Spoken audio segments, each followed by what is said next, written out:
Bonjour à tous et bienvenue sur ce nouveau live de rentrée des années folles. C'est un plaisir de vous retrouver en direct sur LinkedIn et bientôt en replay sur les podcasts Spotify, Amazon, Deezer, etc.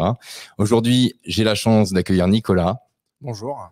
Salut Nicolas et bienvenue dans cette nouvelle série de podcasts des années folles qu'on va appeler Du bruit en coulisses. Parce que l'objectif, c'est de parler des hommes de l'ombre qui travaillent dans la communication pour apporter de la valeur et décrypter finalement ces campagnes qu'on voit tous et qu'on connaît peu, on connaît peu les insides. Et aujourd'hui, je suis ravi de t'inviter. Est-ce que tu te sens homme de l'ombre, toi, dans la communication déjà ? Oui, totalement. Et c'est pour ça qu'on aime nos métiers. C'est que moi, je n'ai pas forcément vocation à me mettre en avant, mais je préfère aider mes clients, les marques, les patrons à se mettre en avant au service du combat de leur entreprise ou de leur organisation. Puisqu'aujourd'hui, nous, c'est ce qu'on fait chez Babylone, puisque je travaille chez Babylone depuis maintenant 2 ans et demi, qui est l'agence de réputation du groupe Babel. Et donc, on accompagne l'ensemble des marques pour valoriser leur combat et donc qu'ils soient le plus singulier possible et qu'ils puissent être identifiés et gagner en part de voix sur le sujet. Super, on va parler justement de ton parcours et qu'est-ce qui t'a amené justement après toutes ces années à continuer à travailler dans la communication et ce qui a changé. Juste avant, pour les personnes qui nous suivent, n'hésitez pas sur LinkedIn à nous laisser des commentaires, notamment sur le réseau. On est curieux de savoir avec Nicolas le réseau que vous utilisez le plus, en tout cas pour votre marque, puisqu'aujourd'hui c'est bien le sujet, c'est de parler de communication de marque. Est-ce que c'est LinkedIn? Est-ce que c'est TikTok, Instagram, YouTube? Voilà, on est curieux d'en savoir plus. Aujourd'hui, on va vous apporter de la valeur. Et toi, Nicolas, donc combien d'années depuis combien d'années tu es dans la com? Ça fait 7 ans maintenant que je suis dans la communication. J'ai un parcours qui est un peu chaotique au départ. Ah oui, raconte. C'est une histoire j'allais dire, pas d'imprévu, mais de rencontres, puisque j'ai commencé en chimie, j'ai travaillé dans un hôtel, pour terminer dans la communication, puisque communication, j'ai découvert en étant bénévole dans un festival chez moi en Gironde. Ok, t'es de Bordeaux? Oui, tout à fait. Okay. Enfin, Nord-Gironde, mais je dis chocolatine. Voilà. Et je le revendique. Donc j'ai découvert ça comme ça. Ensuite, je suis monté à la capitale, évidemment, puisque quand on est communicant, on est un peu obligé de passer par là à un moment donné. Je devais rester 2 ans. Je suis resté 5. Ensuite, j'ai dit que je resterais 5 ans, puis maintenant, ça fait 7 ans. 7 ans. Et alors quand tu dis on est obligé d'être à Paris, moi je suis de Nantes et je fais toutes les semaines Nantes-Paris, donc je confirme. Ça se passe ici, encore la communication, malgré home office, télétravail, etc. C'est quand même très très présent sur Paris. Et qu'est-ce qui a changé pour toi depuis 7 ans? Il y a des choses qui ont changé, vraiment des bouleversements que toi tu as pu vivre? Ouais, comme beaucoup de secteurs, le Covid, qui a repensé la consommation des médias. Et aujourd'hui, c'est ce qui est en train de chambouler l'ensemble des différentes communications. On a des publics qui soient particuliers ou entreprises ou institutionnels qui ont changé leur consommation des médias. Et donc, forcément, ça a une incidence sur la façon dont on va penser les communications. Et donc, sont entrés en jeu les réseaux sociaux qui du coup, desquels les médias se sont emparés pour pouvoir toucher de nouvelles cibles, atteindre de nouvelles audiences, toujours dans un contexte de problématiques de la presse, de perte de confiance, de perte de lectorat, perte d'abonnement. Donc les réseaux sociaux sont arrivés là-dedans, et même encore aujourd'hui, avec le Covid, il y a une accélération là-dedans, et on pourra en reparler plus tard, mais nous, ce qu'on remarque, c'est que quand on avait différentes plateformes qui étaient dédiées à un secteur d'activité, à une façon de communiquer, aujourd'hui, on est plus dans la transversalité. On est plus dans le contenu qui devient roi, moins dans le culte de la personnalité, qu'on avait beaucoup Instagram pendant longtemps, où c'était suivi des influenceurs pour leur image et tout ça. Aujourd'hui, TikTok a quand même rebattu franchement les cartes. La preuve en est, c'est que toutes les plateformes courent après TikTok, notamment sur les Reels, sur les shorts sur YouTube, par exemple. Et donc, on met en avant plus le contenu que les personnes. Et donc, le contenu étant roi, on observe une transversalité des réseaux, et donc de la nécessité de se rendre sur tel ou tel réseau, et on est moins dans le fait de privilégier un réseau plus qu'un autre aujourd'hui. Ça t'anticipe déjà mes questions justement sur les réseaux, et la question qu'on a posée, je vois qu'on a des réponses, je regarde un petit peu le téléphone, principalement Instagram, Twitter et LinkedIn. Donc je vois que justement une personne, alors LinkedIn User, je n'ai pas le nom, mais je vois qu'il y a plusieurs réseaux utilisés, parce que c'est un vrai challenge d'être présent partout, parce qu'aujourd'hui on est inondé de réseaux sociaux, et donc du coup avoir les codes sur chaque réseau, avoir l'équipe pour aussi, et puis investir le bon réseau, ça va être des questions c'est des réponses que tu vas nous donner aujourd'hui. C'est parti, on a fait des jingles donc on va appeler ce podcast vidéo du bruit en coulisses, et Enora nous a fait des podcasts, des transitions audio, et premier jingle, c'est parti. Tout ça, c'est de la com. D'Enora, On aime beaucoup. Donc tout ça c'est de la com. Est-ce que déjà c'est une phrase que tu entends souvent, tout ça c'est de la com? J'ai repris un peu, tu sais, les vieilles phrases. Toi t'es de Bordeaux, enfin de région de Bordeaux, moi je suis de Nantes, c'est peut-être en plus en province, mais ouais, tout ça c'est de la com, quoi. T'en penses quoi de cette phrase? On a un métier qui est jeune, donc que les gens ne connaissent pas forcément. On n'est pas boucher, on n'est pas chirurgien, donc en fait on est des hommes de l'ombre, donc forcément on est un peu en retrait, donc les gens ne connaissent pas forcément notre métier et en plus, avec la place qu'a pris la communication, notamment dans la communication politique aujourd'hui, c'est vrai que cette phrase, c'est de la com, on l'entend beaucoup. Enfin, moi, j'entends beaucoup dans ma famille aujourd'hui qui ne sont pas du tout communicants. J'espère que ce genre d'initiative que vous avez chez Zenefol pour pouvoir qu'on puisse expliquer nos métiers et qu'on fasse comprendre comment on travaille, va participer justement à ce qu'on ne dise plus c'est que de la com, mais qu'en fait, la com vient servir les entreprises et les organisations. Oui, parce que effectivement, on a des clichés, hein, comme tout nouveau métier, on arrive avec des stéréotypes. Qu'est-ce que tu dirais justement, toi, imaginons, on a une personne qui nous regarde là, je vais l'appeler Michel, mais on va faire comme si c'était improvisé, mais j'avais pensé à cette question-là quand même. On va l'appeler Michel, 2 LE ou 1 L, peu importe.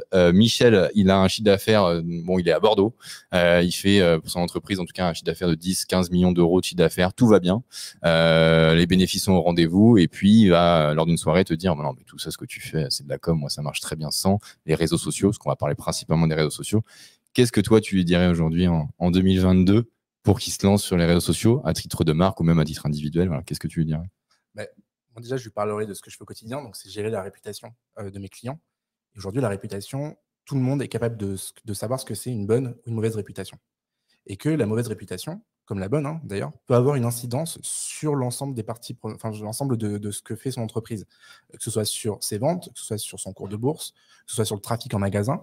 Si on a une mauvaise réputation, forcément, on va avoir tout ça baisser. Alors que si on a une bonne, potentiellement, ça peut remonter et ça peut participer au développement de son business. Donc la réputation, aujourd'hui, c'est un enjeu pour les entreprises, d'autant plus avec ces histoires de raison d'être qui ont été inscrits dans la loi depuis 2017, maintenant, si je me souviens, 2017 ou 2018.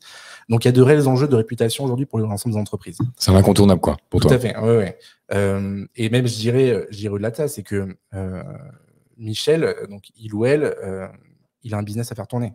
Il a forcément un business plan, il a des paliers à franchir. Et la communication, aujourd'hui, ça peut venir l'aider dans le franchissement de ces paliers. Alors, il peut fonctionner grâce au bouche à oreille, mais ça reste de la communication, puisqu'en fait, s'il a un bon produit ou un bon service, déjà, ça, c'est de la communication. Okay. Puisque si c'est bon... tout le monde en parle. Voilà, exactement. Tu peux te rapprocher ton micro, je crois qu'il y a des gens qui me disent on t'entend moins bien. C'est pour ça, mais je crois que Rémi, regarde, excuse-moi, je te coupe, parce que je vois en direct les commentaires. Merci. Hein. Merci pour les commentaires, on vous voit. J'en parlais hier avec des gens de mon équipe. On a l'exemple de la marque Babolat qui fait... Ah non, je connais bien. Voilà. Et en fait, Babolat, tu regardes, ils communiquent très peu. En fait, ah oui. Okay. Ils sont sponsors. Nadal notamment. Enfin, historiquement, c'est Nadal, moi, qui vient au Rodic. Tout à fait. Mais du coup, est-ce que tu as déjà vu des pubs en dehors Non, parce que j'avais un ami, un pote de mon frère qui travaille dans l'ingénierie chez Babolat et qui avait monté la raquette connectée à l'époque, il y a 10 ans, sur la raquette de Nadal. D'ailleurs, ça n'a pas bien fonctionné, je crois, commercialement, mais sur pouvoir avoir tes stats, etc., sur les raquettes. Mais non, c'est via le sponsoring, effectivement. Enfin, moi, quand je pense Babolat, je pense aux joueurs de tennis, en fait. Tout à fait. Et du coup, tu te dis, c'est des mecs qui sont performants, donc tu vois que le produit est performant, donc tu vas plus te tourner vers ce genre de produit parce que le produit est bon. Et donc, le bouche à oreille fonctionne comme ça. Donc, tu communiques déjà par ton produit.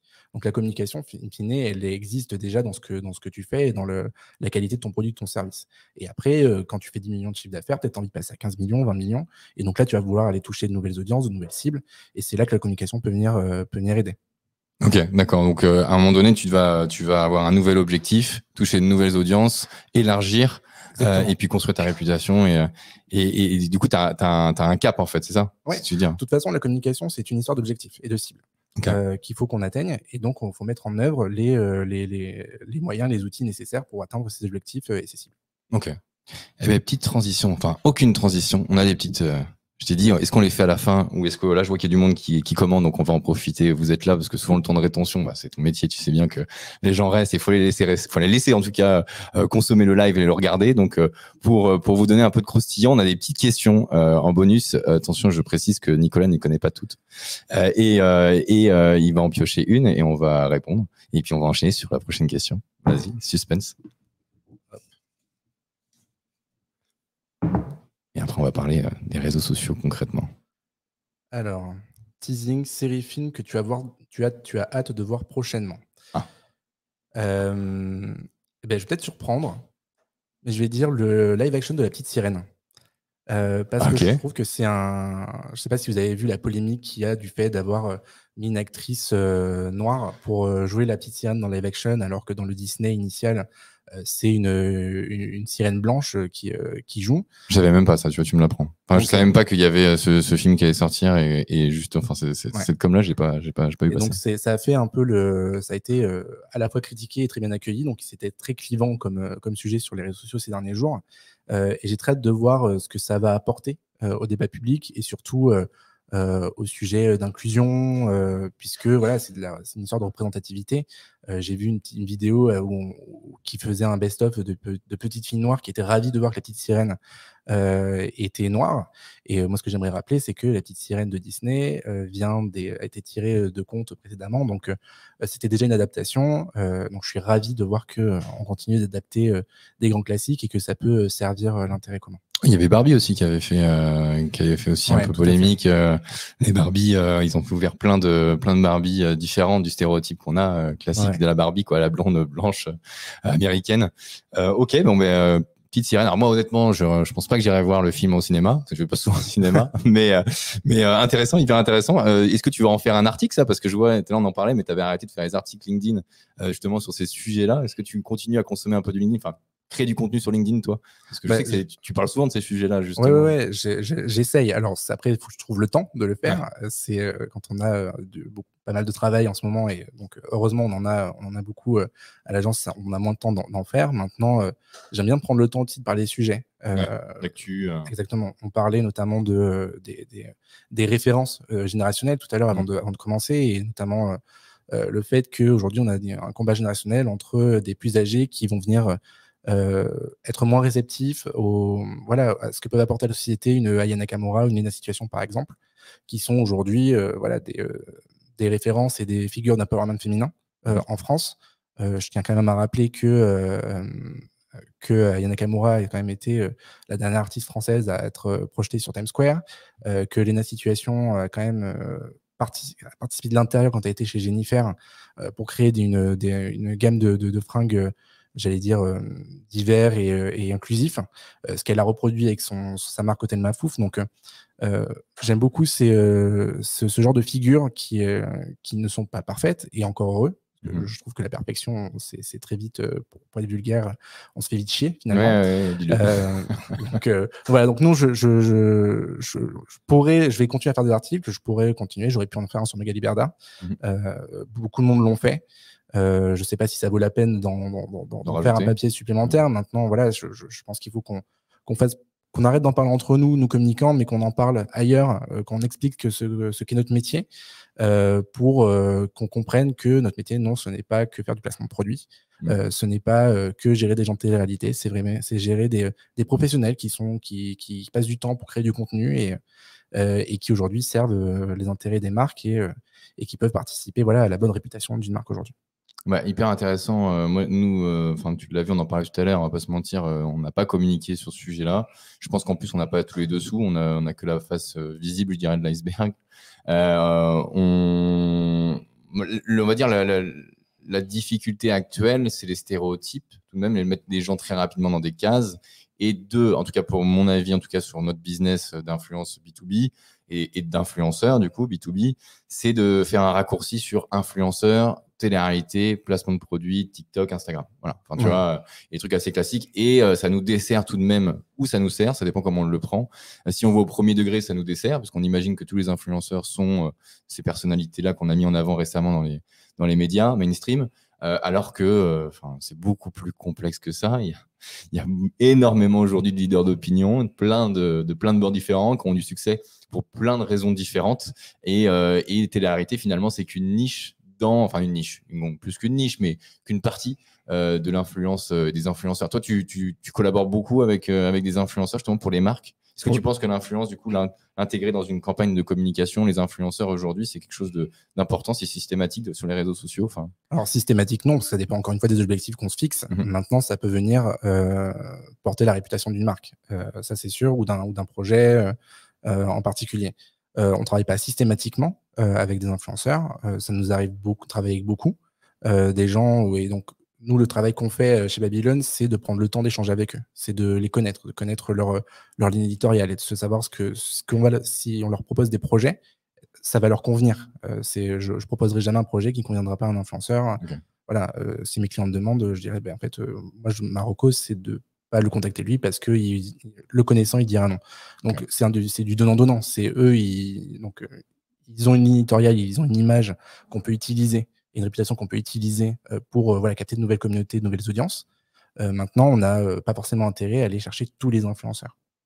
Et je pense que c'est le danger aujourd'hui pour les gens qui ne connaissent pas les métiers de l'influence, c'est de se dire, après avoir vu le complément d'enquête de dimanche soir, se dire, ah, attention, je vais peut-être pas faire de l'influence parce que si c'est ça, c'est ça le danger d'en faire. Donc, c'est pour ça que c'est à nous d'expliquer ce qu'est le métier et que non tous les influenceurs ne sont pas comme ça. Après, il y a des marques pour qui ça fonctionne très bien de passer par des influenceurs télé-réalité. Encore une fois, j'ai du mal à imaginer parce que moi, je connais beaucoup moins ce monde-là de l'influence Instagram.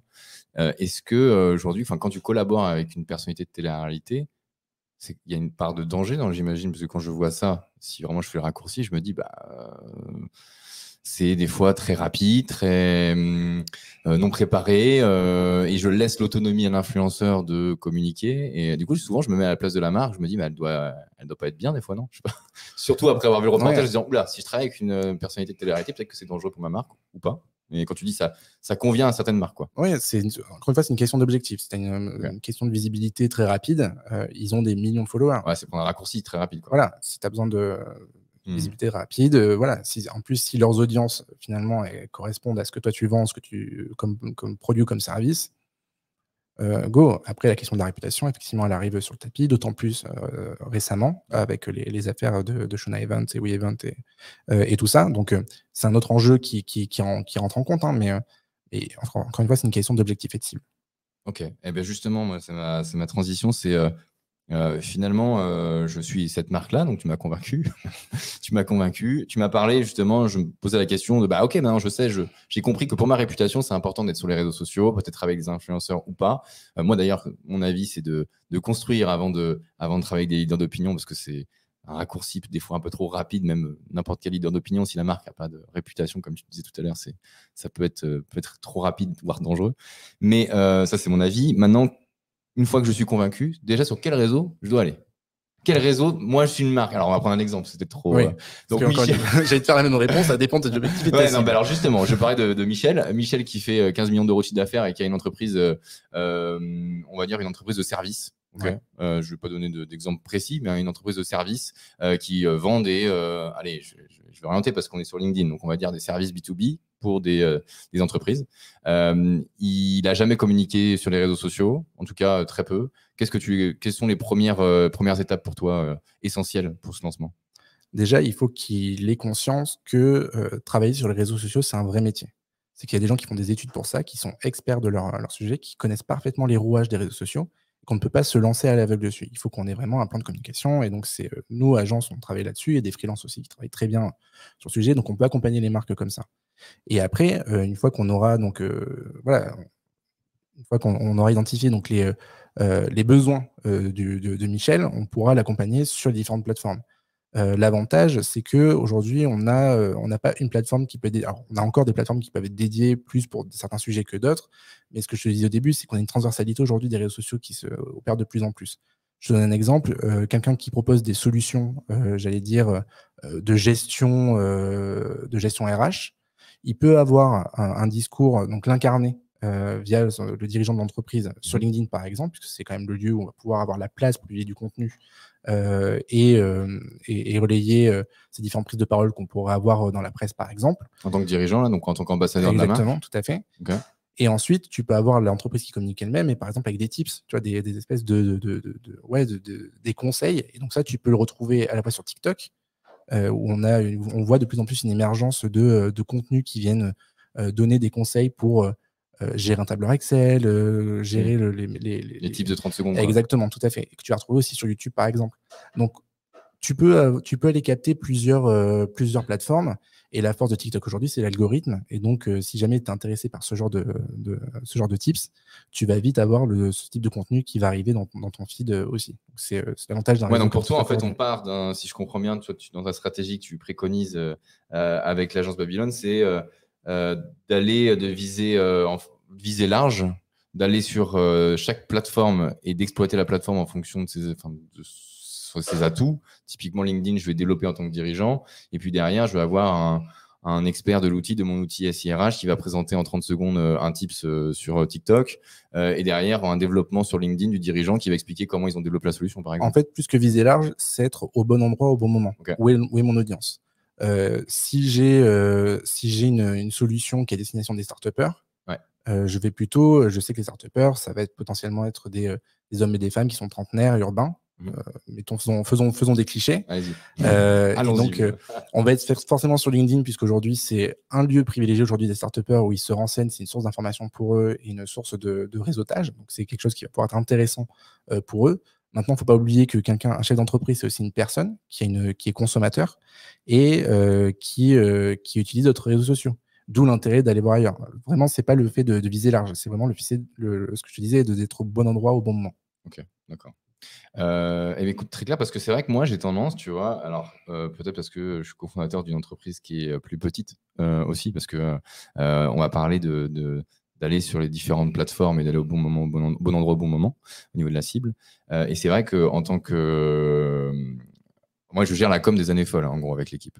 Et on a pris un parti au démarrage de choisir notre combat et de se dire, voilà, nous, une agence d'influence LinkedIn, donc on va cannibaliser sur LinkedIn autour des sujets très nichés d'influence B2B avec des leaders d'opinion et nos campagnes et tous les sujets transverses autour de l'influence.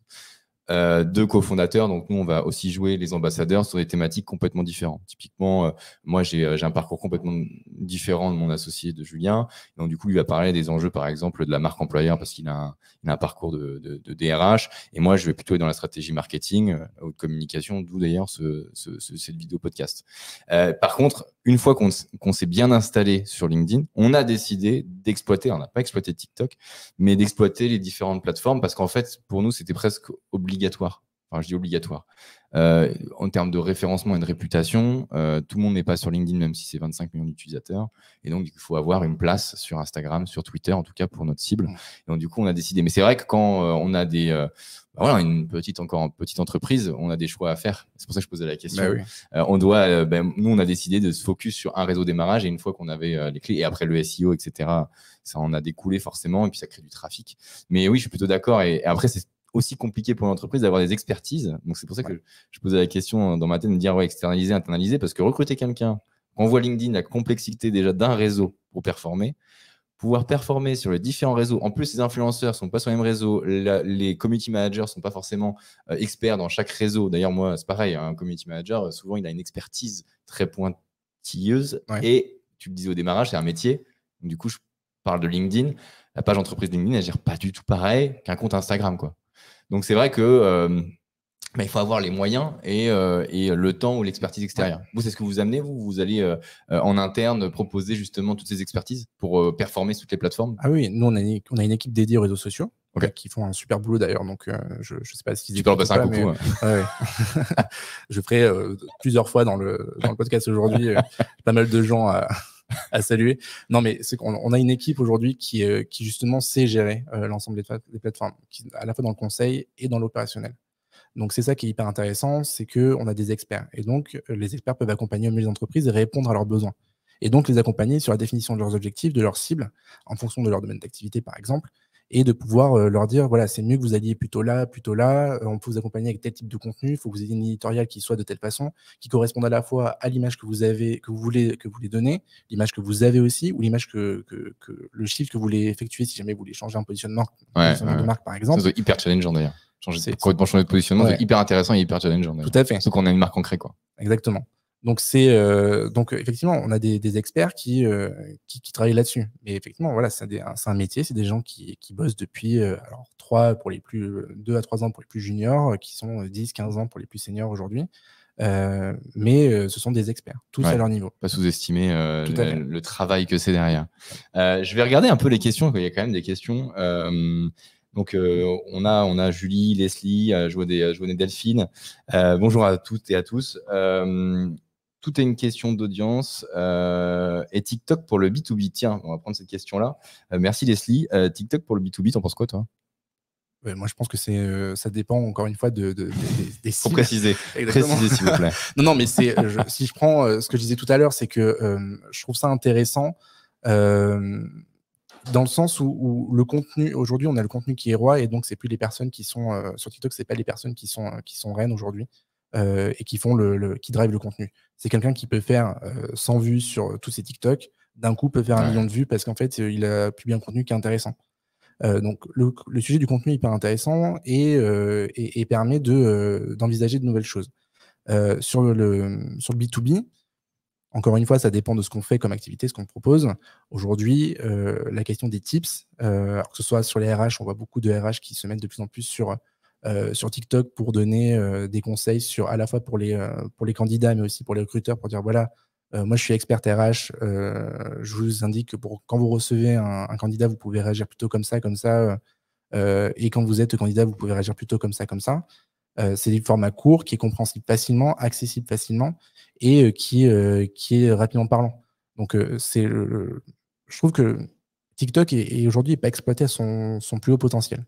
Tu penses que on est qu'au début, quoi. Enfin, au début. C'est pas le début, mais... Non, mais je pense que petit à petit, les marques prennent conscience que c'est une plateforme qui est intéressante et vont s'y mettre de plus en plus.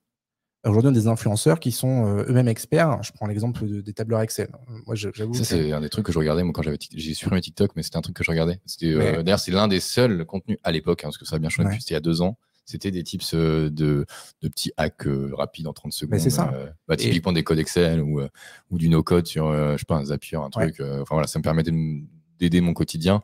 Mais par contre, je te coupe, mais je trouve que la difficulté dans ce genre de contenu, par exemple, c'est qu'on est tellement habitué à scroller très vite que je connais peu de gens, finalement, qui regardent, qui prennent note, qui s'arrêtent, qui se rappellent du petit code qu'il faut employer et qui reprennent après le scroll, tu vois. C'est une sorte d'information qui est tellement importante que la masse d'informations s'éduquer à se dire, OK, je m'arrête 2 secondes et puis je note ce truc. En fait, je sais pas, moi je parle pour mon utilisation personnelle, je sais pas si le sujet c'est de prendre des notes de suite. Je pense que le sujet c'est de l'avoir vu, de se rappeler qu'on l'a vu et d'aller le chercher par la suite. Ouais, ok. Donc ça te met en veille, quoi. Ça te dit, ah tiens, ça existe. Ça. Ouais. Et je prends l'exemple, on parle de TikTok, le nombre de tips qu'il y a pour gérer un fichier de prospect. Rien que ça, pour quelqu'un qui se lance, qui sait pas faire, tu as juste à t'abonner à un compte et tu scrolles après toutes ces vidéos et là tu peux prendre tes notes. Donc c'est moi je pense un super outil pour avoir des tips. Donc TikTok pas à négliger en fonction de ce qu'on fait, effectivement, d'aller sur la plateforme et de l'exploiter à son plus haut potentiel. Ouais. Ok, eh bien, merci beaucoup. C'est pas fini. Il y a plein de questions. On s'écarte du sujet, donc je regarde un petit peu rapidement, mais il y a beaucoup de questions sur lesquelles tu as répondu. Est-ce que tu aurais, j'avais mis comment trouver des idées créatives. Alors on va parler de créatif. Est-ce que déjà tu te considères comme quelqu'un de créatif, toi, dans ton quotidien? Est-ce que tu es plutôt quelqu'un de créatif ou quelqu'un de stratégie? Dans la stratégie ou dans la créativité? Je pense que l'un va difficilement sans l'autre. Ah ouais? Okay. Ouais. Pourquoi? Parce que l'idée créative, elle est forcément cadrée.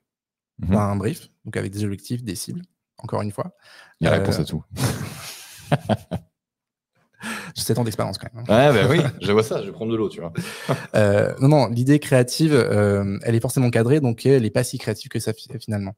Maintenant, ce qui va amener la créativité, c'est la connaissance et donc la veille qu'on peut faire. Je sais que nous, au quotidien, en agence, notre travail, c'est d'être sans arrêt en veille sur ce qui se fait de bien, ce qui se fait de mal. Dans les différents secteurs sur lesquels on travaille et donc de derrière pouvoir repérer les meilleures idées, les adapter à ce que font nos clients, potentiellement agréger 2 idées ensemble qu'on trouve intéressantes parce qu'on trouve que les avantages que l'une et l'autre ont peuvent servir les intérêts des marques pour lesquelles on travaille. Donc la créativité finalement, je ne sais pas si on peut parler vraiment de créativité, mais t'as quand même des gens en interne qui sont plus stratégie, plus créatifs, non? Ouais, bien sûr. Genre, tu es une personne qui fait. Alors, ça n'existe plus en agence d'avoir quelqu'un 100% qui fait que de la création. Il va forcément faire beaucoup de veille, de stratégie finalement. Ça. Nous, on a toute une équipe de créa dédiée à l'agence avec des concepteurs rédacteurs et des directeurs artistiques. Donc, eux, leur travail, effectivement, c'est d'avoir la Big ID, si on dirait. C'est vraiment le Graal en agence, c'est la Big ID. Mais encore une fois, quand la Big ID, elle est drivée par un brief que nous, on a apporté, les commerciaux, parce qu'on nous appelle comme ça aujourd'hui. Ah oui, les créatifs vous appellent les commerciaux. Exactement. C'est l'autre, toutes les agences, on s'arrive bien comme ça. Mais on arrive avec un brief en disant qu'est-ce que je veux dire de ma marque, à qui je m'adresse, et quelles sont mes contraintes et tout ça. Et derrière, une fois qu'ils ont ce cadre-là, ils peuvent aller chercher la créativité. De toute façon, le brief, nous on fait la même chose. C'est le premier même, on le fait quasiment même avant le R1, avant même le premier rendez-vous pour voir de quoi on va parler en fait. Ouais. Parce que, mais la créativité, si je pose cette question-là, c'est pas anodin, c'est que on est dans un monde où on disait tout à l'heure avec TikTok, mais il y a beaucoup de campagnes, beaucoup de créations, des gens qui ont beaucoup de créativité aussi sur les réseaux sociaux. Et pour réussir à sortir du lot, des fois, il faut effectivement aller encore plus loin. Mais quand je dis stratégie créativité, c'est que des fois, sur la stratégie, sans forcément avoir la big ID, la stratégie peut gagner. Typiquement, alors, je peux faire mon auto-promo, mais si tu fais une campagne d'influence, par exemple, au démarrage, quand nous, on a créé la boîte il y a un peu moins de 3 ans, quand tu arrivais sur LinkedIn, tu faisais une campagne d'influence. Déjà, tu étais créatif en fait, parce que on était la seule agence, et en plus de ça, tu étais la première marque qui lançait une campagne d'influence sur LinkedIn. Donc déjà, rien que le canal te permettait d'être créatif. Donc même en faisant quelque chose d'assez basique, finalement, déjà, c'était très novateur. Déjà, ça commence par la stratégie, donc ça peut être par ce biais-là. Par contre, quand on est sur un réseau comme Instagram ou je sais pas moi, du communiqué de presse pour lancer en push média une information, une campagne, etc., il faut réussir à susciter la curiosité quand il y a beaucoup de concurrence, quand c'est un océan rouge finalement. Quand tu as l'océan bleu où il n'y a personne, là, tu es tranquille. Par contre, dès que c'est l'océan rouge, là, il faut être hyper créatif ou amener stratégie, créativité, quoi. Et ma question, c'est toi, déjà, personnellement, est-ce que tu as une âme de créatif à l'origine quand tu t'es lancé dans la com, ou tu as plutôt un axe plus stratégique? Vu que tu me parlais d'ingénierie, peut-être que c'est plus... Je dirais plus stratégique dans l'approche. Mais après, je pense que l'intérêt, c'est quand on travaille en équipe, c'est qu'on se nourrit les uns les autres, et que la créativité aussi, elle sort comme ça. C'est des idées, parfois même mauvaises, qui peuvent amener à de bonnes idées. C'est pour ça que je dis toujours à mes collègues, il n'y a pas de mauvaises idées, pas de mauvaises questions, pas de mauvaises réponses. De mauvaises réponses, si, il y en a, mais pas de mauvaises questions, pas de mauvaises idées. Mais je pense que c'est l'émulation aussi, et c'est l'intérêt de bosser en agence aujourd'hui, c'est qu'on peut travailler ensemble pour se tirer tous vers le haut et donc trouver la meilleure idée créative. Ouais. Et c'est quoi l'idée? Alors, je crois que je vais mettre le jingle avant, parce que sinon je vais aller trop vite. Rémi, t'es prêt? Allez. Du croustillant. Tu as été trop vite en réponse, parce que le croustillant, c'est justement ce que je voulais avoir. C'est, est-ce que quand tu parles de créativité, tu parles d'idées, est-ce que là tout de suite, il y a une campagne que tu as menée ou que tu as collaboré ou tu as pu voir d'un œil extérieur, où tu dis, ouais, ça c'est une sacrée créativité, c'est un sacré buzz, ils sont forts, quoi. Ouais, alors. Une référence, quoi. Pour répondre sur la première partie, sur le sujet du buzz, aujourd'hui, c'est très compliqué de faire le buzz. C'est que c'est un travail, un acharnement. Je te prends l'exemple d'une marque qui est très créative dans l'approche, qui s'appelle Burger King. Ouais. Maintenant, ils font des tweets tous les jours. Avant d'avoir un buzz, tu peux avoir 10-15 tweets qui sortent. Mais effectivement, tu as une équipe derrière qui est en veille tout le temps sur les sujets. Là, ils sortent demain, je crois, un burger avec l'influenceur à Arcunir qu'ils ont capté sur Twitter. Okay. Mais du coup, c'est une créativité d'un internaute qui a une idée de burger, c'est ça? Je sais même plus exactement comment ça s'est passé, mais disons que tu as eu une interaction à un moment donné, tu as eu les CM qui ont repéré l'influenceur qui parlait de burger, et donc ils ont finalement travaillé avec lui in fine. Donc tu te retrouves avec une idée créative, mais parce que tu as fait la veille, tu es réactif, et voilà. Donc c'est du travail de longue haleine de faire le buzz.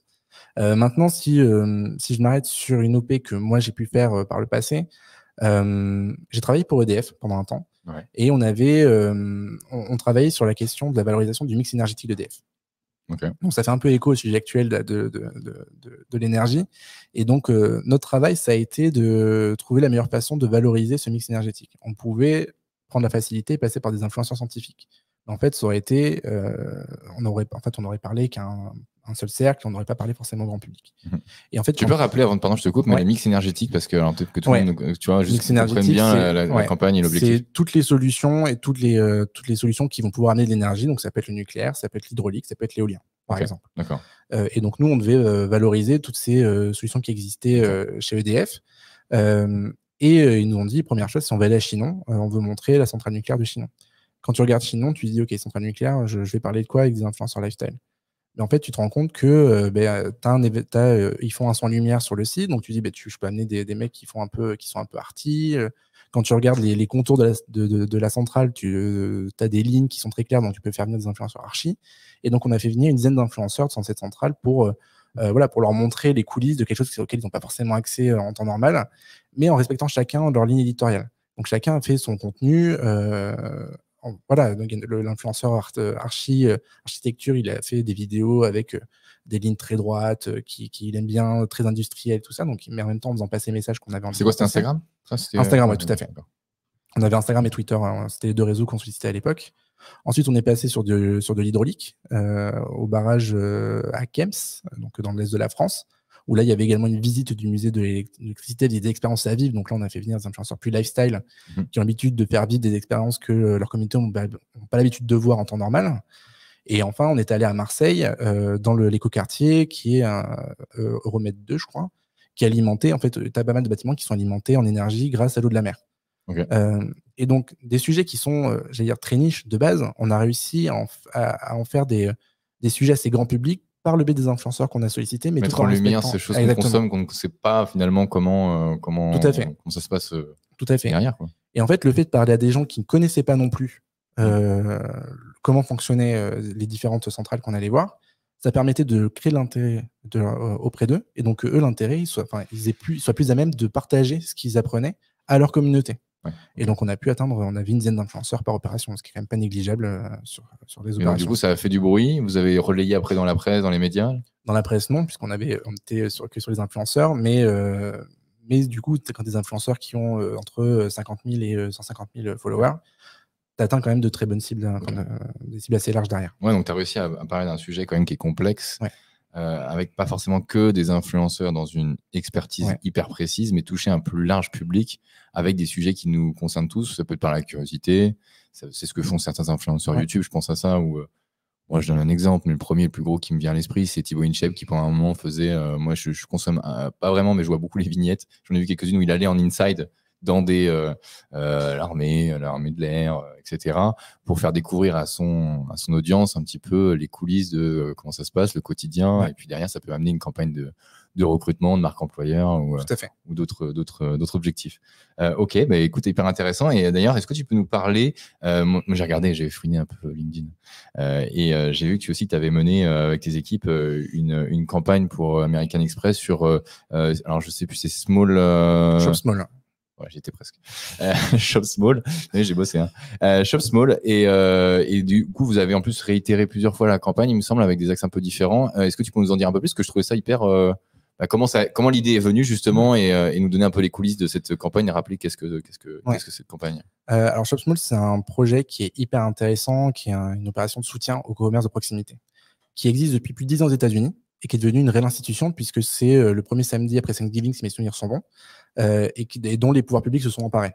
Je donne un exemple, c'est Barack Obama en 2016 qui participe à l'opération et qui se fait filmer en train d'acheter des bouquins dans une librairie indépendante. Donc ça donne déjà la force du projet aux États-Unis. Amex a décidé d'étendre cette opération à différents marchés dans le monde après le Covid, donc en 2020. Parce que les commerces ils ont tous été fermés à ce moment-là, il fallait les soutenir. Et donc, Amex a lancé cette opération, qui est une opération de cashback, où en fait, les commerces affiliés quand tu es client Amex, tu peux t'entendre dans le commerce affilié et tu gagnes 5 € pour 20 € d'achat. Donc, c'est quand même assez avantageux et ça permet de créer du trafic. Et donc, on l'a vu avec les résultats derrière, on a eu...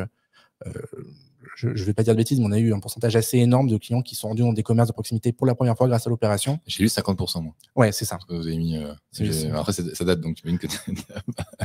J'avais ce chiffre en tête, mais je voulais pas dire... En tout cas, j'ai cru comprendre 50%. J'étais derrière, pourquoi je l'ai retenu? Parce que c'était un chiffre qui m'a vraiment surpris. Après, je me dis, bon, il y a une économie derrière, donc ça amène à aller dans le petit commerçant. Mais du coup, je trouvais ça hyper intéressant parce que c'est pas qu'un impact média, mais un impact dans la consommation de monsieur tout le monde, quoi. Et donc nous, on travaille pour American Express, donc chez Babylone, et donc on a demandé comment est-ce qu'on peut communiquer sur le sujet. On a communiqué pendant 2 ans, donc en 2020-2021, sur le fait que les Français veulent soutenir leur commerce de proximité. En parallèle, une campagne social média avec des influenceurs qui ont été engagés. Je crois qu'en 2021, on a eu plus d'une trentaine d'influenceurs qui sont rendus dans leur commerce de proximité pour les mettre en valeur et donc inciter leur communauté à s'y rendre aussi. Et donc là, il y a eu un gros travail de l'équipe. Quand je dis qu'ils sont experts, c'est qu'ils arrivent à mobiliser une trentaine d'influenceurs, pas des moindres, avec du 100 000, du 200 000 followers. Donc on est quand même sur Instagram, on est quand même sur du lourd, hein, je dirais, en termes d'influence.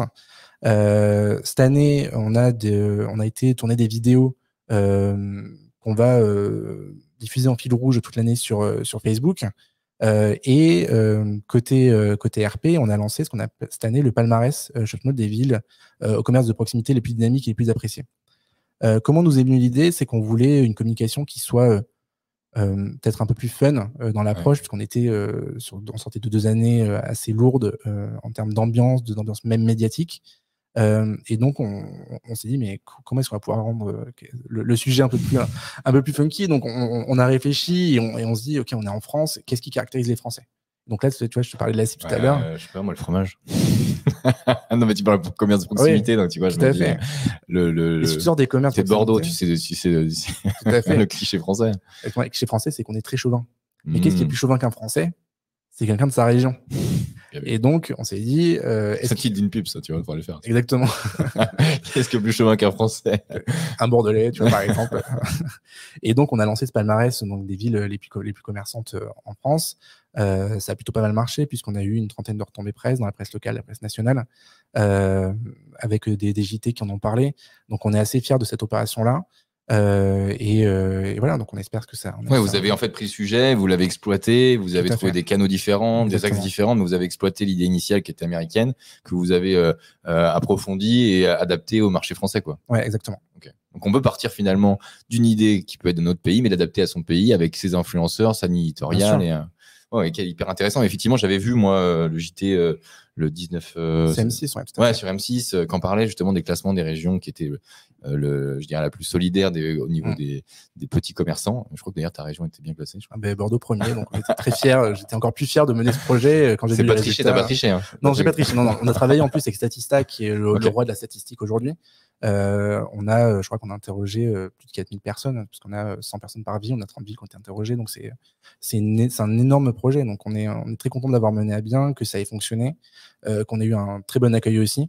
Donc, typiquement, quand on parle d'un sujet, ça je l'ai remarqué quand nous on mène des campagnes d'influence et qu'on mène des campagnes autour de sujets d'actualité, quand on relaye des problèmes, ça peut être des problèmes ou des solutions, tu vois, parce que typiquement c'est le Covid, les petits commerçants ils en ont bavé. Derrière on parle de solidarité, on parle aussi de région, comme tu l'évoquais juste avant. Et donc c'est vrai que quand tu prends des sujets d'actualité qui touchent en plus les émotions, qui touchent notre quotidien, quand on relaye et quand c'est un peu novateur, c'est bien repris par la presse, par les médias, parce que et puis quand ça rend... Qu'est-ce que tu en penses d'ailleurs sur ce sujet-là, c'est quand ça rayonne sur les réseaux sociaux, souvent les médias plus mainstream reprennent le sujet, puisque si ça fait sens sur les réseaux sociaux, souvent ça fait sens aussi dans les médias, parce que là, en l'occurrence, pour cette campagne-là, ça a fait du bruit sur les réseaux sociaux, puis la presse s'en est emparée, quoi. Oui, alors ça fait du bruit sur les réseaux sociaux parce qu'on avait une stratégie sur les réseaux sociaux, on avait une stratégie relations presse aussi à côté. Donc on a fait un gros travail avec, pareil, on a une équipe social media qui est très compétente, l'équipe RP relations presse est exceptionnelle aussi. Donc on a, ce sont mes collègues, donc du coup, donc je suis pas forcément très objectif dans l'approche, mais c'est vrai que pour travailler au quotidien avec eux, on a quand même des gens qui sont très très bons dans leur métier. Nous, ce qu'on fait, c'est on travaille les sujets avec les médias. C'est qu'on leur propose, on rédige des communiqués de presse, on leur propose des sujets. Alors, est-ce qu'il faut que ça colle le plus à l'actualité pour les intéresser, évidemment. Si nos sujets sont bons, quand on les travaille, forcément, ça peut intéresser ensuite les journalistes, effectivement. Et quand ça fait du bruit sur les réseaux sociaux, c'est encore mieux derrière, parce que ça fait quelques résonances. Voilà. Ça va plus vite et c'est plus efficace en tout cas. Ouais. Ok, super. Attends, avant de passer à la transition, est-ce qu'on tirerait pas une autre petite question? Tu fouines bien, parce qu'il y en a plein de différentes. Hein. Prends un petit papier, parce que les grands, je les connais. Les petits, je les connais moins. On les a moins l'habitude d'utiliser. Alors, c'est quoi cette question? Alors, groupie, quelle personnalité ou quel influenceur suis-tu jour et nuit sur les réseaux sociaux et pourquoi? C'est la question que je préfère quasiment, celle-ci. Je te dirais Léna Situation. Ah ouais? Ouais, parce que je pense qu'aujourd'hui, c'est une personne qui amène de la bienveillance et qui est relativement saine dans le contenu qu'elle partage et qui fait du bien. En fait, aujourd'hui, on est une atmosphère très anxiogène au quotidien. Moi, c'est ce que je ressens en étant dans les médias toute la journée. Ah ouais. Et en fait, le fait d'avoir des respirations comme ça, je trouve ça, voilà, c'est cool. C'est une nana qui s'est fait connaître sur le positif amène le positif. Et en fait, c'est ce dont on a besoin. En fait. Donc, j'aime beaucoup ses vlogs d'août, par exemple. C'est sa série elle fait un vlog par jour, tous les contenus qu'elle poste. T'es allé au Concept Store? Non, pas encore. J'étais en vacances, donc je peux plus y aller. T'es pas un vrai fan, du coup. T'es pas une vraie groupie. Non, mais j'étais en vacances. Donc, ouais, ben oui, effectivement, on l'a rencontré, je te disais tout à l'heure en off, nous on l'a rencontré il y a un bon mois lors d'une intervention pour l'école Follows, l'école d'influence, et j'étais agréablement surpris. Parce que c'est toujours un peu le suspense quand tu vois quelqu'un en dehors des caméras qui est très visible. Ouais. Tu te dis, mais attends, là, il n'y a pas de caméra. Enfin, il y a très peu de caméras. Donc, est-ce que ça va être intéressant? Est-ce que soit ça va être redondant? Est-ce que ça va être politique? Est-ce que ça va être simpliste? Et finalement, je trouve qu'elle représente bien. En tout cas, c'est un bon exemple pour la jeunesse, je dirais, voilà, dans l'influence. Je trouve que c'est et je comprends mieux parce que c'est pas elle qui fait forcément le plus de vues, qui a le plus d'abonnés, c'est énorme, hein, ouais. Mais qui a le plus d'abonnés sur les réseaux. Et pourtant, je pense que c'est celle qui a la plus publicité parce que elle incarne quelque chose qui est agréable et qui est hyper, je pense, et puis bankable aussi pour les marques, ouais. Mais elle incarne quelque chose de. On parlait du risque avec la télé-réalité, typiquement, elle est à l'opposé de ça. C'est-à-dire que quand tu collabores avec une situation, tu te dis, OK, on gagne en image de marque. Alors, bien sûr, je ne parle pas de grandes maisons de luxe qui ont déjà des images. Hein. On n'a pas besoin d'influenceurs pour redorer l'image, mais je me dis, ouais, c'est un pari, un bon pari, quoi. Après, effectivement, je pense qu'elle est très stratège aussi dans qui elle choisit, oui. Quelle marque avec laquelle elle collabore. Et j'imagine que c'est bien réfléchi en amont, c'est ce qu'elle dit d'ailleurs. Mais, et puis, elle est alignée. Voilà, donc c'est dans les partenariats, parce que les partenariats, il y en a un paquet, mais l'alignement, on en parle beaucoup aujourd'hui, mais en fait, quand il y a l'argent derrière, on va pas se mentir, mais au début, on dit tous, on est alignés. D'ailleurs, tu le dis très bien pour l'intervention dans ton article. Alors, tu parles de qui? Tu parles de Mike Fly Carlito ou tu parles de l'Élysée et tu dis, ouais, moi, à leur place, on est là à tous critiquer, mais honnêtement, à leur place, aller à l'Élysée, vivre l'expérience et puis le côté pécunier, on ne sait pas combien ils ont touché derrière. Bah, c'est facile de dire on l'aurait pas fait, quoi. Tu vois, ah bah, c'est sûr. C'est très facile. Mais à leur place, je pense que je dis oui dans la seconde. Donc on dit tous ouais, non, ouais, enfin leur place. Vas-y, tu prends le billet, tu vas pas. Hein, tu vas rencontrer le président de la République. T'as une chance une fois en ta vie de le faire. Exactement. Tu saisis la chance ou pas. Voilà, on n'est pas à leur place en fait. Donc elle, je trouve qu'elle arrive quand même à faire des choix qui sont peut-être pas toujours évidents. Ça paraît évident comme ça quand t'as beaucoup de sollicitations, mais l'argent, j'imagine que les marques qui payent le plus sont pas forcément les marques avec qui t'es le plus aligné. Donc du coup, il faut faire des choix. Et je trouve qu'elle est forte. Et même en stratégie de communication, je pense qu'elle a. Alors, j'ai regardé un peu l'étude de cas un peu de cette influenceuse-là, puisque moi, je ne suivais pas avant. Je connaissais bien évidemment. Mais le fait qu'elle s'exile maintenant aux États-Unis, qu'elle fait un nouveau storytelling aux États-Unis, parce que je pense que du coup, elle manque maintenant peut-être un peu de connexion avec son public, parce que elle est évidemment dans des sphères maintenant, dans la mode, etc. Que repartir à zéro aux États-Unis, d'avoir ce truc-là, de montrer que ouais, je repars, je suis une Française, je suis inconnue aux États-Unis et j'y vais. Et donc, du coup, je me rapproche de mon public à montrer une inconnue française va essayer d'être célèbre en quelque sorte aux États-Unis. Je trouve que la stratégie de com est plutôt bonne. En plus, derrière, je pense qu'il y a une vraie équipe de stratégie de com pour pouvoir avoir ces idées créatives. Mais tu vois, au lieu de partir à Dubaï comme tout le monde. Ouais, je suis totalement d'accord avec toi. Et je pense que l'élément qui est clé dans la communication de Léna Situation, c'est la transparence.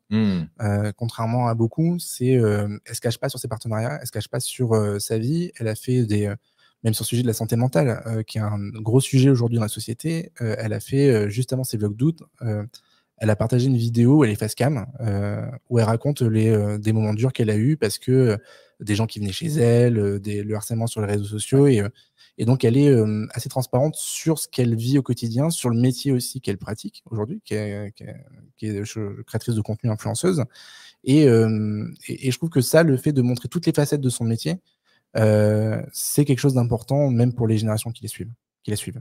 Ouais, ça crée la pédagogie et puis elle donne la réalité du terrain aussi, parce qu'on voit tous à travers les paillettes, mais derrière, c'est toujours intéressant ouais, merci Rémi, on est à 50 minutes. Ouais. Il me fait le petit signe. Donc oui, ouais, je suis surpris en même temps, pas vraiment surpris que tu cites Léna Situation. Putain, moi j'ai toujours eu du mal, j'ai toujours dit entre Léa et lui, Léna Situation, je buguais entre les deux. Si Julien m'écoute, il va rigoler parce que je sais pas pourquoi Léna, Léa, vu qu'il y a eu des tendances au même moment. Ok, donc on va passer à la dernière partie. On va parler des tendances de la communication pour cette fin d'année, l'année prochaine. Jingle. Les tendances. Alors, il nous reste 10 minutes, bien sûr. On va prendre peut-être des questions. J'ai quelques questions là. Excusez-moi, c'est vrai qu'on est tellement dans notre conversation que j'ai du mal à jeter un œil à côté et pas être perturbé. On a des questions qui datent un peu peut-être, mais la transparence, c'est vrai que c'est aussi bien marketé. Alors, c'est vrai que oui. Bon, alors, je vais prendre des questions, peut-être tu me diras sur lesquelles que tu veux peut-être répondre. Les collaborations, quelles qu'elles soient, sont la multiplication des talents. Et tu parlais tout à l'heure, effectivement, d'avoir 30 influenceurs pour certaines campagnes et d'avoir des talents différents dans des niches différentes. Merci pour vos commentaires. Bon, elle date un petit peu, donc si vous avez des questions maintenant sur la dernière partie qui est la tendance, les tendances. Si vous voyez des tendances, n'hésitez pas à laisser des commentaires sur qu'est-ce que vous voyez dans le futur en cette fin d'année et l'année prochaine en tendance sur les réseaux sociaux pour les marques. C'est bien le sujet d'aujourd'hui. Toi, finalement, où est-ce qu'on devrait regarder là en fin d'année? Est-ce qu'il y a des tendances que tu vois émerger, des choses, vu que tu es au quotidien dans ce métier-là? Moi, c'est vrai que je suis tellement feutré dans le B2B, dans mon quotidien, mais toi, tu es un peu plus large. Donc, est-ce que tu vois des choses arriver là? Je parlais de la transversalité des réseaux sociaux. Je pense que c'est quelque chose qui va prendre plus d'ampleur. Ça en a déjà beaucoup, mais ça va encore prendre encore plus. Et ensuite, sur les thématiques, je pense que tu as un sujet qui est le sujet de l'énergie aujourd'hui, qui est même pour les marques, c'est la responsabilité qu'elles ont vis-à-vis de la planète et des générations qui arrivent. Je pense qu'on parlait de réputation, on en parle beaucoup depuis le début de ce podcast. Je pense que la réputation sur les enjeux écologiques va devoir prendre plus de place et surtout que les marques soient sincères dans ce qu'elles font et qu'elles permettent de gagner confiance en ce qu'elles font. Et tu vois, je prends l'exemple de la grande distribution, par exemple, qui a choisi de prendre d'ores et déjà des engagements pour réduire leur consommation énergétique.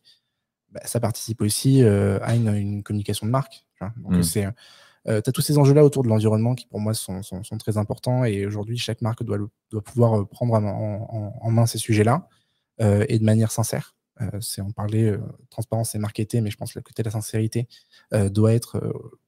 justement ne pas être marketé, doit vraiment respirer la sincérité, forcément. Ça se voit très à la marque employeur d'ailleurs quand après-demain des salariés qui rentrent dans une boîte et que tu communiques d'une manière qui peut être alignée avec l'ADN de la boîte, ça se sent très vite. Et aujourd'hui, malheureusement, ils sont vite lynchés. Ouais, tout à fait. Donc voilà, pour moi, c'est les deux sujets, c'est la transversalité des réseaux sociaux, c'est être capable d'avoir du contenu d'une même marque sur différentes plateformes et partager le contenu et qui sont incarnés aussi selon les plateformes. Et ensuite, les sujets de société, que les marques s'emparent des sujets de société, mais de manière plutôt sincère. Justement, là, il y avait quelles sont les prochaines évolutions sur les réseaux sociaux? Est-ce que tu aurais aussi un petit je sais pas moi, on a parlé de Clubhouse à un moment donné. Est-ce que tu vois des nouveaux réseaux ou des nouvelles tendances de contenu? Parce que toi, tu faisais beaucoup d'articles de blog, par exemple, sur LinkedIn. LinkedIn, il y a la newsletter, donc on exploite beaucoup parce qu'on pense que, d'ailleurs, moi, je vous donne un petit tips LinkedIn. Exploiter à fond la newsletter parce qu'en termes de conversion d'abonnés et de notifications, c'est juste dingue. Nous, c'est un abonné sur 4 qui reçoit notre newsletter sur LinkedIn et on l'a créé il y a 2 mois et demi. Donc c'est juste dingue, c'est-à-dire que sur 6000 personnes qui nous suivent, il y en a déjà 1500, je crois que c'est ça, un peu plus de 1500 qui consultent et qui ont l'alerte, pop-up, etc. en dehors de notre mailing list, en complément. Donc ça, c'est un nouveau format de contenu. En plus, on peut développer, donc ça, c'est génial. D'ailleurs, si toi, demain, tu veux faire des articles, je te conseille de faire un newsletter plutôt, tu gagnerais beaucoup plus.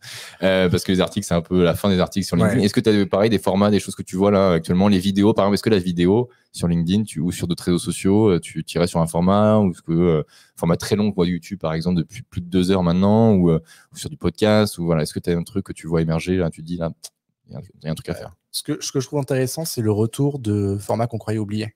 Le podcast revient en force et encore il y a 5-6 ans, c'est quelque chose qu'on ne faisait plus. Ça a été lancé il y a très longtemps, le podcast. Ça revient en force Pareil, les vidéos longues, on a dit c'est l'avènement du short content, mais avec Thinkerview, par exemple, qui fait des vidéos de 2 heures, qui font des millions de vues, bah, tu dis, ah oui, ok, il y a quand même un sujet, les gens ont envie de prendre le temps. Et après, moi, je pense que la plateforme qui va exploser.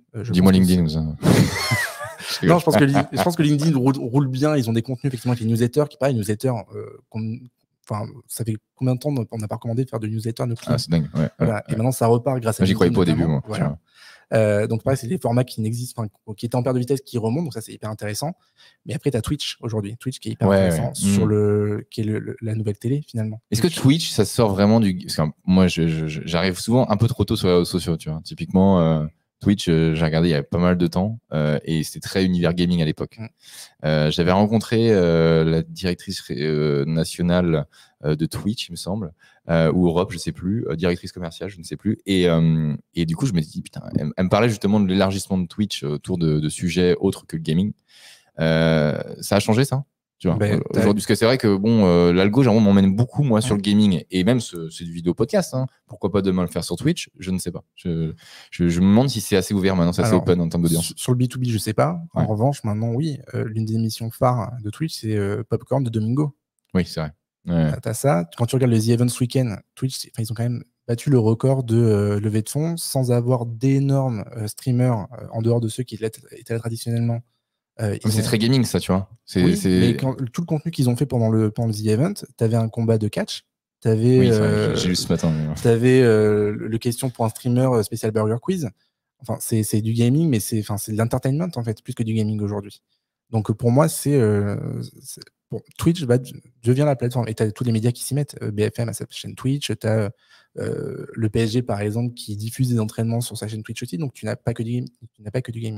Tu n'as plus que du gaming. Et pour moi, tu investis Twitch en complément déjà quand tu es bien installé tout de même. Parce que si tu commences, je sais pas, peut-être que je bêtise, mais pour une marque, commencer juste sur Twitch, ça me paraît. Aujourd'hui, je pense que oui. Ouais, tu vois. Mais on n'est pas à l'abri que le réseau, comme TikTok, aujourd'hui, TikTok est devenu incontournable et tu as des marques qui se lancent d'abord sur TikTok avant d'aller ailleurs. Alors, pas beaucoup, mais ça commence à arriver. On n'est pas à l'abri que Twitch, il se passe la même chose dans les prochaines années. Ok, donc petit conseil, Twitch et les formats longs, pourquoi pas aussi. Les podcasts, effectivement. Nous, tu vois, en B2B, on conseille aussi, là, on essaie de montrer l'exemple aussi, mais le podcast avec un format un peu différent du podcast, là, on le filme, on le met en live, on le diffuse, on le rediffuse, on met des jingles, on essaie de faire vivre la chose, faire un mix entre préparé et en même temps conversationnel pour que ce soit le plus sympa possible. Et puis réussir. Alors moi, il y a un dernier sujet, ça va faire 1 heure dans quelques minutes. Il y a des gens qui te remercient parce qu'il y a des personnes qui ne te connaissaient pas et qui sont ravis de t'entendre et les conseils que tu apportes. C'est vraiment cool, c'est l'objectif. Merci beaucoup. Moi, si ça me tient tellement à cœur de faire ces vidéos podcasts avec l'agence, c'est simplement qu'on veut aussi démocratiser un peu la com B2B. Quand je dis démocratiser la com B2B, on parle des coulisses de la com, mais on est sur LinkedIn et on parle à des directions pour les aider dans leur quotidien. Puis des fois, on en sort avec juste un tips. Hein. On se dit, putain, il y a ce truc-là, je n'avais pas pensé à Twitch. Tiens, je vais aller jeter un œil. Pourtant, on en a parlé, mais là, on m'a développé la chose. L'idée, c'est de montrer que le B2B, c'est pas que des anciennes pubs BFM qu'on voyait à l'époque sur le BFM Business, tu sais, vraiment de télécom. Ou je dis souvent le télécom parce que je travaille dans les télécoms, donc je connais de quoi je parle. Je sais de quoi je parle, mais voilà, la vieille pub, non, on peut faire des choses hyper novatrices, plus sexy, et puis c'est aussi passionnant.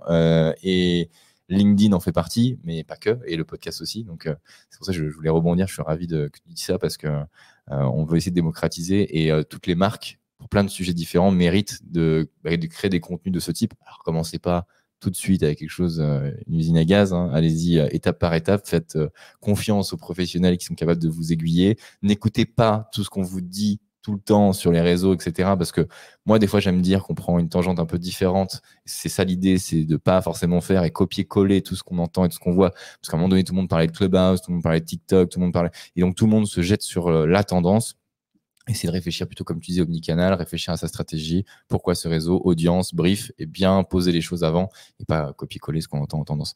Est-ce qu'on ferait pas une petite dernière question? Il nous reste 1 minute. Bon, on peut déborder un petit peu. Allons-y. Petite dernière. Rémi, on a 1 heure, c'est ça hein? Ouais. Il aime pas qu'on lui pose la question. Il est là, Rémi.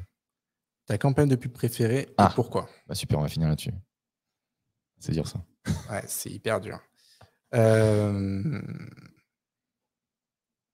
Merci, Marie. J'aurais dû préparer cette question. Ah, mais tu sais quoi, je vais répondre. Tu réponds, moi, si tu veux. Hein. Comme ça, j'ai le temps de réfléchir. Ouais. Ta campagne de pub préférée, pourquoi? Il y en a tellement. Tu sais quoi, on va prendre une récente. Comme ça, au moins, ça sera peut-être plus facile. Moi, une récente, j'ai commenté la pub. J'ai publié sur LinkedIn il y a un mois la pub Buzzman sur. Alors, ils ont pris un peu les codes, je trouve, de Binormal de Célio avec une application de langue. Et on avait 4 micro-capsules de pub de 15 secondes. Je sais pas si tu l'as vu, celle-ci, où on a des clichés d'une personne qui est bilingue ou qui connaît pas que de langue, par contre, pardon, de formation. Ouais. De formation. Et donc, tu as 4 clichés, 4 personas complètement différents. Typiquement, tu vas avoir... alors, c'est dommage, je connais plus le nom de la marque, mais c'est quelque chose que j'ai vu récemment sur LinkedIn. Tu as, par exemple, t'as des étudiants, à un moment donné, ils sont une vingtaine. Et t'as un mec qui arrive et dit prends la guitare, attention mais pas trop fort. Enfin, il fait l'amateur à côté de lui, il dit oui non je vais essayer, mais moi mon truc c'est le basket. Hein. Et il commence à prendre la guitare et là il te fait un solo incroyable. Ouais. Après t'as pareil, t'as le cliché du mec qui te montre une vidéo sur YouTube en anglais et qui dit c'est génial ça, qui se marre et le mec il comprend pas à côté. On a tous vécu ce genre de situation et je trouvais que là où c'était intéressant, c'est que du coup on avait des personnages différents, on avait de l'émotion à chaque fois, une émotion différente. On a tous connu une personne soit d'un côté ou soit de l'autre, donc c'est ça transpire notre quotidien et puis ça faisait le job, je trouvais ça et il y a ce côté humoristique que j'aimais beaucoup, donc ça c'est la dernière là qui me vient à l'esprit que j'ai vu il y a un mois, donc moi au Buzzman je dirais, si je devais faire un choix, c'est les pubs Intermarché qui ont été vachement super c'est pas Romance qui faisait ça ou mais avec quand il est en Bretagne avec c'est ça avec tout storytelling avec l'amour et tout, et je trouve que ça a rechangé la publicité pour mettre de l'histoire au cœur du commercial et c'est pour moi tu as eu un shift à ce moment-là sur la pub. C'était maintenant il y a 4-5 ans. J'adorais cette pub. Moi, l'émotion qu'elle procure. Quand j'ai une pub et j'arrive à avoir une larme, je me dis, ils sont forts quand même. Parce qu'en l'espace de 10 minutes, elle passe au cinéma aussi, c'est pour ça. Ouais. Elle passe au cinéma, donc tu vivais la chose, quoi. Mais je me rappelle très bien cette pub. Je pense que c'est peut-être l'une de mes publicités préférées, notamment du fait qu'elle raconte une histoire. C'est lequel que tu préférais? Parce qu'il y avait l'amour, il y avait aussi le grand-père, je crois, avec la grand-mère. Je sais plus, il y en avait plusieurs, il y a plusieurs déclinaisons. Ouais, je pense que le grand-père, c'est la plus touchante. Ah ouais. C'est son fils à côté, je sais plus, il y a quelque chose. Son petit-fils, il y avait Bouygues qui a fait un truc super sexy là-dessus aussi. Tu te rappelles à Noël? Oui. Ouais, avec il se filme il y a la musique là il y a 5-6 ans là qui était très forte cette pub. En fait l'émotion, je trouve que l'émotion c'est vraiment le truc où les publicitaires sont de plus en plus forts. Ils arrivent à te procurer plein d'émotions en l'espace de 45 secondes quoi. Ouais, non, mais puis là pour le coup c'est hyper créatif. Ils ont dû avoir un super brief au départ mais la réalisation est exceptionnelle derrière donc ouais, il y a ça aussi. Ouais. C'est des cinéastes quoi. Tout à fait. Et bien merci beaucoup et oui, le buzz, on voit toujours le côté la phase, on parle, nous, on veut parler de ce qu'on ne voit pas, mais tout n'est pas successful. Ne vous inquiétez pas si vous n'avez pas encore fait le buzz sur les réseaux.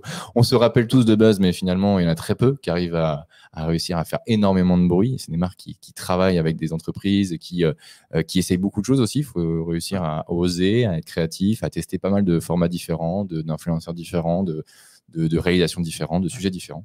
Donc, c'est pas donné à tout le monde. C'est un vrai travail et ne soyez pas inquiets. Ça arrivera pour votre marque.